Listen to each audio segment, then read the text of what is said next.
The video my neighbor recorded through my kitchen window saved everything I had left. Without it, I would have spent my final years stripped of my home, my savings, and my dignity declared incompetent by a doctor who had never spent more than 40 minutes with me in his life. I'm 64 years old. I spent 31 years as a civil engineer building bridges across this country, and the woman who married my son was trying to bury me while I was still breathing. Stay with me. I'll show you exactly how I fought back. Thank you for being here. Drop a comment and let me know where you're watching from, or just type "I'm here." It means more than you know. The morning my neighbor stopped me at my driveway, I had just come back from visiting 2 graves instead of 1. My wife Patricia had been gone for 22 months. My son Michael had been gone for 4 years, killed by a drunk driver on the 401 outside Kingston on a Tuesday afternoon in November, the kind of ordinary day that shouldn't be allowed to hold something so permanent. I had driven to Meadowvale Cemetery the way I did every second Sunday, parked under the same oak tree, walked the same gravel path to where Patricia and Michael lay side by side, and talked to them the way I imagine people talk to the sky when they have no one left on the ground to listen. I told Patricia that the garden still looked the way she liked it. I told Michael that Connor had been accepted into the engineering program at Waterloo, and that I wished he could have seen it.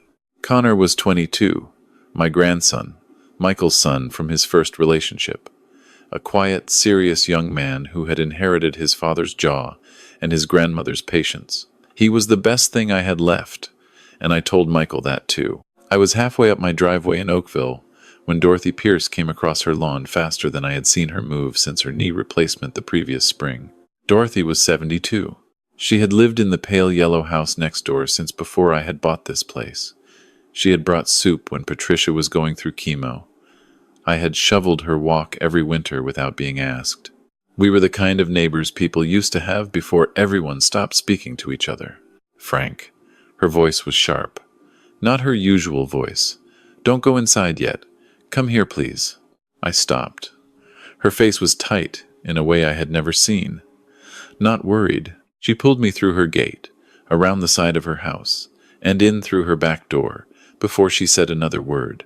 Her kitchen smelled like coffee and old wood and the cinnamon rolls she made every Sunday. She closed the blinds facing my property and turned to look at me. "Sandra's been inside your house for almost 3 hours. She came with a man I didn't recognize and a locksmith. I watched them change your locks, Frank, both the front and the side door." My chest went cold. She held up her phone before I could speak. "I'm sorry. I know it's not my business. But something felt wrong from the minute that van pulled up, so I used my camera through the gap in the fence. The angle isn't perfect, but you'll hear everything clearly." She pressed play. My kitchen. My table with the scratch along the left side I had always meant to sand down. My daughter-in-law, Sandra, sitting across from a man in a gray blazer, I recognized after a moment as her cousin Raymond, who worked in estate law in Mississauga. Sandra's voice came through the speaker clearly. "How long until the application goes through?" Raymond spread papers across my table the way you spread a map when you already know where you're going. "If we file this week, the court date could be 8 to 10 weeks out. The cognitive assessment helps considerably. Once a judge sees the documentation, the missed appointments, the disorientation, the inability to manage finances, he manages his finances fine. The assessment says otherwise." Raymond tapped the papers.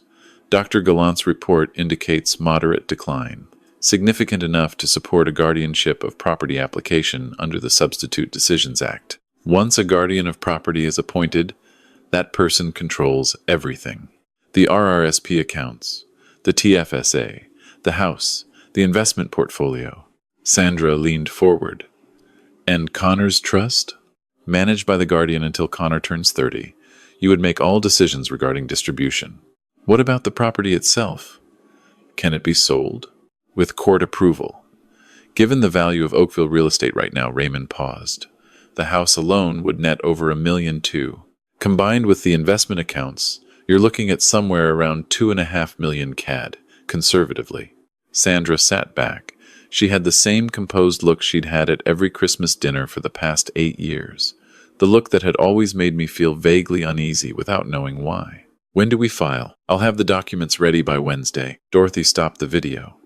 She held my arm the way people hold you when they're afraid you might fall. I did not fall. I stood very still and breathed through my nose, and thought about the 31 years I had spent calculating load tolerances on structures designed to hold enormous weight without breaking. I thought about Patricia, who had always said I was the calmest person she knew in a crisis and the most useless person she knew in an argument. I thought about Connor at Waterloo, not knowing what his stepmother was doing in his grandfather's kitchen. Can you send me that video? Already sent it to your number. And I made copies, 4 of them. One on a USB drive in my freezer, one emailed to my daughter in Calgary, one uploaded to a cloud account Sandra doesn't know exists, and one printed as screenshots in an envelope in my filing cabinet. I looked at her. 72 years old, bad knee, heart the size of Lake Ontario. Dorothy, why did you do all this? She looked at me the way my mother used to look at me when she thought I was asking a foolish question. Because you came to the hospital the night Gerald had his second stroke. You sat with me in that waiting room until 4 in the morning when you had a 7 o'clock meeting in Hamilton the next day. You didn't have to do that. She patted my hand once, firmly. Neither did I. I couldn't say anything, so I just nodded. I didn't go home that night. I drove to a hotel near Burlington and paid cash and sat at a small desk by the window with my laptop and went through every account I could access. On the surface, everything looked as it always had. But when I dug into the secondary signatories, I found it. 6 weeks earlier, Sandra had been added as a cosigner on my main checking account at TD. The authorization form bore my signature, except I had never signed it. I had not even been in a TD branch in 4 months. My last visit was to move funds into a GIC, and I had done that alone on a Thursday morning after Patricia's death anniversary, the way I marked difficult days by doing practical things. I went further, my RRSP account through Sun Life, my non-registered investment account at RBC. Each one showed small, recent administrative changes, notes added to my file, references to a cognitive assessment conducted in early April by a Dr. Philip Gallant, a geriatric specialist in Brampton, whom Sandra had suggested I see last spring, framing it as a routine checkup, saying it was just something she arranged to make sure I was managing well after Patricia's passing. I had gone. I had answered questions. I had thought nothing of it. I pulled up everything I could find about Dr. Philip Gallant, licensed, practicing, no disciplinary record, but when I searched his name alongside Raymond's law firm, I found it. A charity golf tournament program from 2019, both their names listed under the same corporate table sponsor. I saved the screenshot. My phone showed a text from Connor, sent 2 hours earlier. Grandpa, Sandra said you're not answering calls. She's worried. Everything okay? I stared at the message for a long time. Connor, who had grown up splitting his time between 2 homes after Michael's first relationship ended, and who had come to love Patricia with the kind of quiet devotion that has nothing to do with biology. Who called me every Sunday evening from his student apartment and always asked about the garden. Had Sandra told him the same story she'd been building for months? Had she been feeding him the same careful narrative about my confusion, my lapses, my inability to cope? I typed back, I'm fine. Phone was off. Talk soon. Love you. His reply came in under a minute. Love you too. Call whenever. I put the phone down and started making a list. By 5 in the morning I had a plan. Not a perfect plan, but an engineer's plan sequenced, load-bearing, with redundancies built in. First, I needed a clean cognitive assessment from a doctor Sandra could not reach. I called Dr. Angela Ferreira at 7:30, a neuropsychologist I had met through a hospital fundraising committee Patricia had chaired. I explained the situation as plainly as I could. She agreed to see me that afternoon at her clinic in Burlington. The assessment took 4 hours. When it was finished, Dr. Ferreira sat across from me with her reading glasses pushed up on her forehead and something that looked like controlled anger in her expression. Frank, your cognitive function is entirely normal for your age. Better than normal. Your memory, your executive function, your processing speed, whoever wrote that other assessment was not describing you. I asked her to document everything, notarized, time-stamped, kept on file in 2 separate locations. Second, I needed back into my house without Sandra knowing I had been there. I called a locksmith in Hamilton, different company, paid cash, and met him at my property at 2:30 in the morning when I knew Sandra would be home in her own house in Streetsville. Changing the locks back took 11 minutes. While I was inside, I did 4 other things. I installed 3 small cameras, one in the living room behind the bookcase Patricia had always called the chaos shelf, one in the kitchen angled toward the table, one in my home office where I kept the Mosler safe I had inherited from my father and which had held our important documents for 20 years. The cameras connected to an encrypted cloud server through a separate Wi-Fi network I set up under a name with no connection to me. I photographed every document in my filing cabinet and emailed the images to a secure account. I checked the Mosler. Nothing had been moved. The combination was Patricia's birthday in reverse order. I had never written it down anywhere. I took the original copy of my will, my investment account statements, and the deed to the house, and I drove to my brother-in-law's place in Hamilton and left them with him without telling him why. I said only that I was doing some estate housekeeping and wanted a second copy somewhere safe. He didn't ask questions. He never did. Third, I needed someone who could do what I couldn't do alone. I called Lawrence Greer. Lawrence had been my personal lawyer for 23 years. He was 67, semi-retired, and had a manner that made him seem completely at ease until the moment you realized he had been 12 steps ahead of you the entire conversation. I drove to his office in downtown Oakville and put everything on his desk.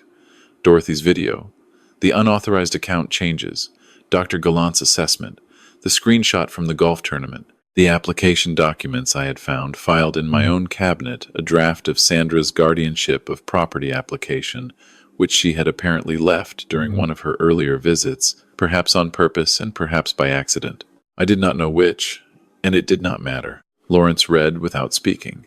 When he finished, he set the papers down with the careful deliberateness of someone deciding how angry to be. This is elder abuse, Frank.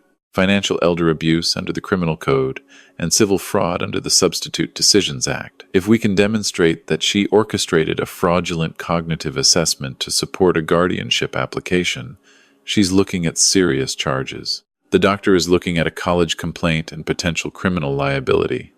The cousin is looking at disbarment. How much time do I need? 2 weeks. I'll file a motion to challenge any pending application on procedural grounds, request an independent psychiatric review, and put a legal hold on your accounts through the bank. She won't be able to touch anything without a court order, and a court order will trigger disclosure. Once she knows we're coming, she'll either run or double down. Either way, we'll have her. She can't know yet. Lawrence nodded slowly. 2 weeks, but Frank. He folded his hands on the desk. People who do this kind of thing, the planning, the documentation, the patience, they're not impulsive. If she realizes, she will move fast. She won't realize. I spent the next 11 days watching. The cameras were better than I had expected. The resolution was sharp enough to read expressions, and the audio was clear enough to follow entire conversations. Day 2. Sandra in my kitchen, phone to her ear. Raymond on the other end. He still hasn't come home. His car isn't there. Raymond's voice through the speaker, flat and calm. He probably went to visit someone. He does that. You said yourself he's been visiting that woman in Burlington. He doesn't have friends in Burlington. Sandra. Relax. He doesn't suspect anything. He can't. Everything we've done has been careful. I am being careful. That's different from relaxed. Day 4. Sandra in my home office with a small pry tool, attempting to open the Mosler. She spent 45 minutes on it. She searched the desk drawers, the bookcase behind the desk, the filing cabinet, even the space behind the framed engineering degree on the wall. She found nothing because there was nothing to find. I had taken everything that mattered. When she left that day, she locked the front door behind her with a key she had apparently copied before I changed the locks back. I noted that she did not appear to notice the locks had been changed again. I had used the same hardware brand, same finish. She had been moving through my house with enough confidence that she stopped looking carefully. Day 6. Connor came to the house. I watched him on the camera, moving through the rooms where he had spent most of his childhood holidays, looking uncertain. Sandra arrived 20 minutes after him. She had asked him to meet her there. I learned this later. She brought coffee from Tim Hortons, the large double-double she knew he always ordered, and sat across from him at the kitchen table. Your grandfather isn't well, Connor. I know that's hard to hear. Connor wrapped both hands around the cup. He seemed fine when I talked to him last week. That's what makes it difficult. He has good days. But Dr. Gallant's assessment was very clear. The memory gaps, the disorientation, the poor financial decisions. What financial decisions? Sandra paused just long enough to recalibrate. He transferred $15,000 to an account I don't recognize. Last month. That was a lie. I had made no such transfer. But I watched Connor's face and watched the doubt take root the way doubt does when you hear something alarming from someone you've known your whole life and have no immediate way to check. Shouldn't we just ask him? Connor said. We tried, sweetheart. He gets upset when the subject comes up. That's part of the pattern. I'm just trying to protect him. She reached across the table and covered his hand with hers. I'm trying to protect both of you. This is about making sure the money your father worked for, that your grandfather worked for, goes where it's supposed to go. To you. I watched Connor's face for a long time after Sandra left. He sat at that table alone for 20 minutes, staring at his coffee. There was something in his expression that Sandra had missed. A stillness that wasn't acceptance. He wasn't convinced. He was waiting.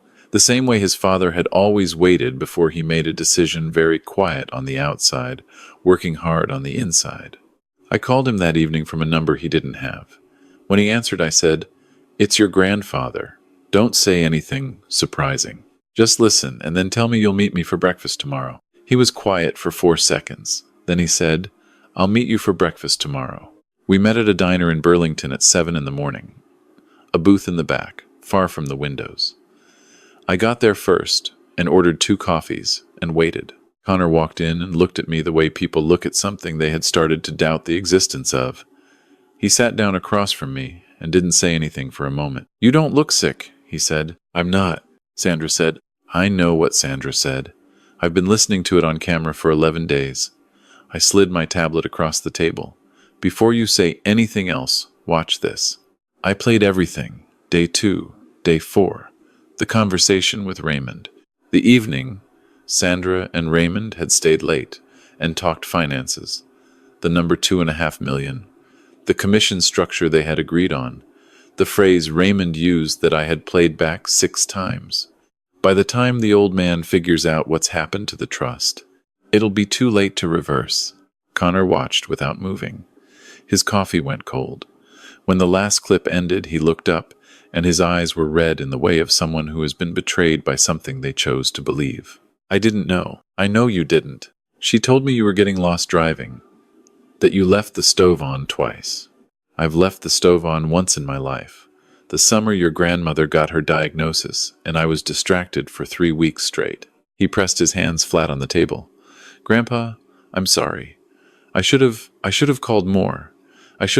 Connor." I waited until he looked at me.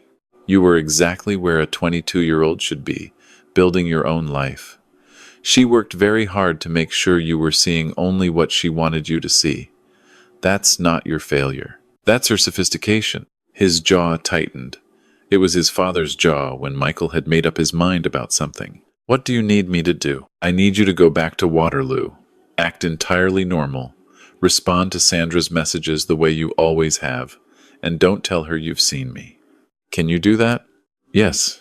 Because in 5 days I'm going to invite her to the house for what she thinks is a conversation about my care arrangements.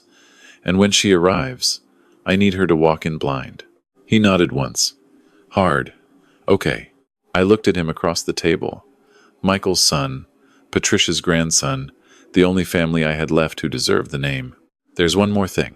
I reached across and put my hand on his arm, the way I used to when he was 12, and frightened by things he couldn't name. "Your father would be proud of you.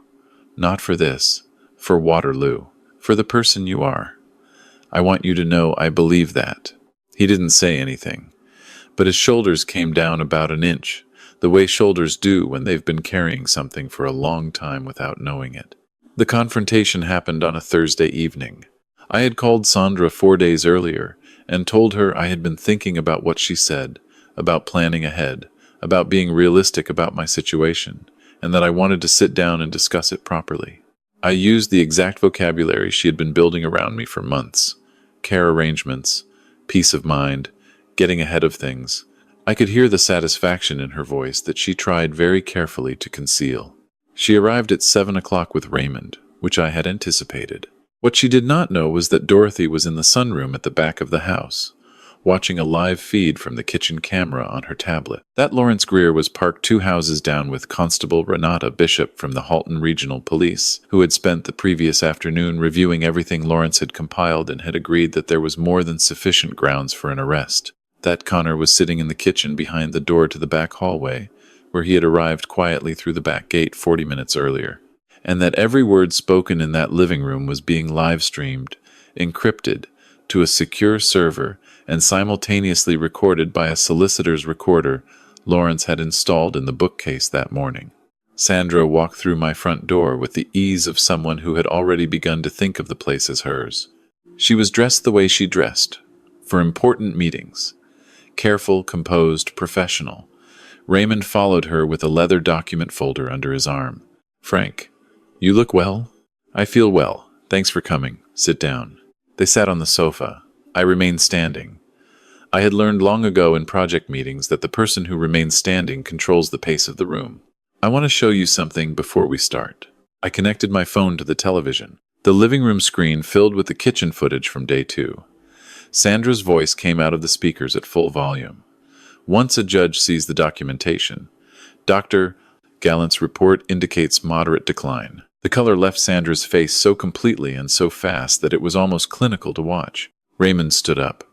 "This is a violation of privacy. You cannot record people in their own—" "It's my home," I said, "and you were not invited. Ontario law permits recording in your own residence where you are a party to or present during the conversation. Beyond that, the evidence of fraud and elder abuse it contains would be admissible regardless." I looked at him steadily. "I would sit down, Raymond." He sat. Sandra's composure cracked and then reassembled itself in a different configuration, harder, colder. "Frank, you've been under tremendous stress. Patricia, and then Michael.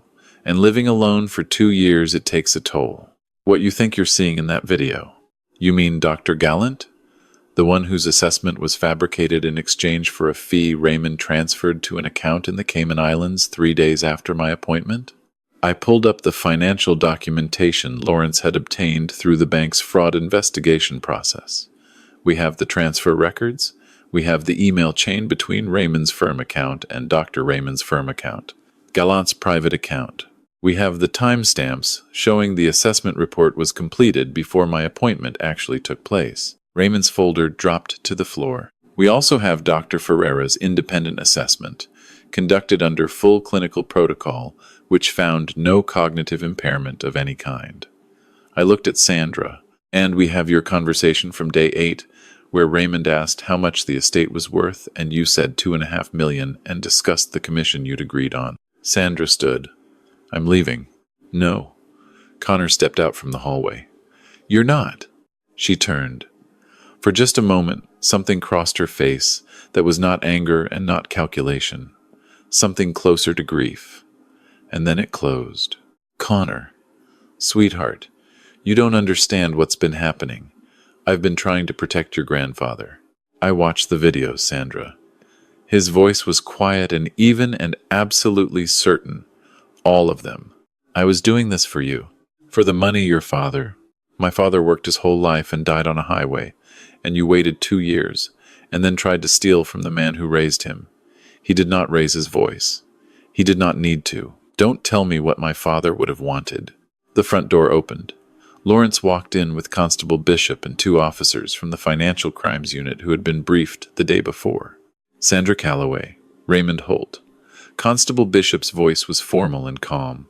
"You're both being arrested on suspicion of elder financial abuse under the Criminal Code of Canada, fraud over $5,000, and conspiracy to commit fraudulent misrepresentation. You have the right to retain and instruct counsel without delay.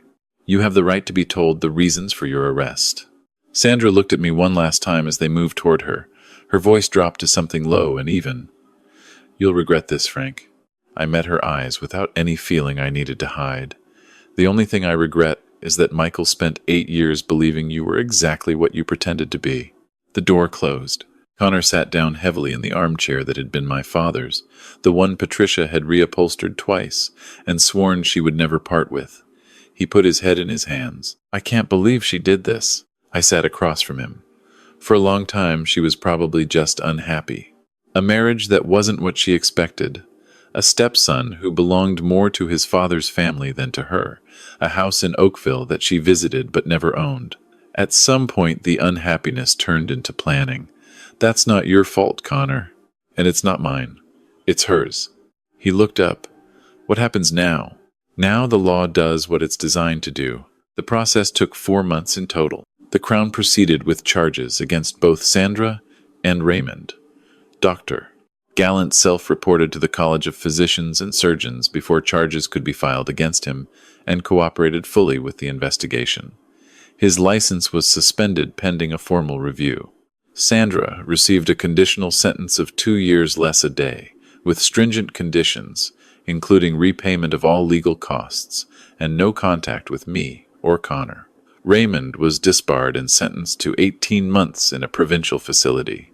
He had done this before Lawrence discovered a similar scheme involving an elderly widow in Brampton 3 years earlier that had been settled quietly and never prosecuted. The guardianship application was dismissed entirely. My accounts were cleared of all unauthorized changes. The forged authorization forms were formally voided. Connor finished his first year at Waterloo and came home for the summer. He got a part-time job at an engineering firm in Mississauga and started joining me on Sunday mornings at the cemetery. He would talk to Michael the way I had always talked to Patricia, quietly, practically, about his week and his plans, and the small, ordinary things a father deserved to know. 3 months after the trial concluded, Connor and I were sitting on the back porch on a Saturday evening in September, watching the light go flat over the yard. Patricia's garden was still holding color at the edges, the late dahlias she had planted the year she was diagnosed. Insisting on planting things she might not see bloom, Connor had a glass of iced tea. I had coffee. We had grilled burgers on the old propane barbecue. I had been meaning to replace for 6 years and agreed again, as we always did, that we would replace it next season. "Can I ask you something?" he said. "Anything." "When you first watched Dorothy's video, in her kitchen, before you had any kind of plan, what were you actually feeling?" I thought about that kitchen, the smell of jasmine tea, the sound of Sandra's voice through Dorothy's phone, the kitchen table with the scratch along the left side. "Terrified," I said, and then something underneath the fear that I don't have a perfect word for. The way a structure feels when you run the stress calculations and the numbers are very bad. It's not panic, it's more like clarity. The situation is exactly as bad as it appears to be. And now you know, and knowing is the only thing that lets you begin. Connor turned his glass in his hands. "And now? Are you angry?" "Some days." I looked at the dahlias. "Some days I think about the years I spent believing Sandra was part of this family, and the anger is there. But anger is expensive. It costs more than I have left to spend on it." "What about forgiveness?" I was quiet for a moment. In the yard next door, through the fence, I could hear Dorothy's television. The same sounds of a Sunday evening I had heard for 18 years. The ordinary sounds of a life maintained. Forgiveness isn't something I owe her. It's something I owe myself. The difference matters. I set my coffee down. I don't know if I'll get there, but I know I'd rather spend whatever years I have left building something than staying in the rubble of what she tried to do. Connor nodded. He had his father's way of receiving information fully, without rushing to respond. "I'm glad you're here," I said. "I'm glad you fought," he said. We sat until the last of the light was gone, and the first of the September stars came through. If you take one thing from everything I've told you, let it be this. Warning signs do not announce themselves. They arrange themselves into a pattern that looks like love and concern until you step back far enough to see the shape. By then, someone like Sandra is already 3 moves ahead. Protect your documents. Know who has access to your accounts. Find yourself a lawyer you trust before you need one desperately. And pay attention to the people who have shown up for you quietly, over years, without asking for anything in return. Dorothy Pierce is the reason I am sitting in my own home, in my own garden, with my grandson beside me. Not family by blood, family by choice, by history, by the kind of loyalty that costs something and is given anyway. I am 64 years old. I have, if I'm fortunate, another 20 or 25 years. I plan to use them well. I plan to use them with people who have earned them. Thank you for staying with me through all of it. Drop a 2 in the comments if you made it to the end. I'd genuinely like to know you were here. A note before you go.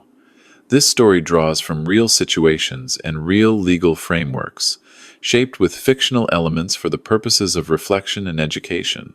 The emotions are real. The warning signs are real. The law is real. If any part of this felt familiar to you or to someone you love, please don't wait. Talk to a lawyer.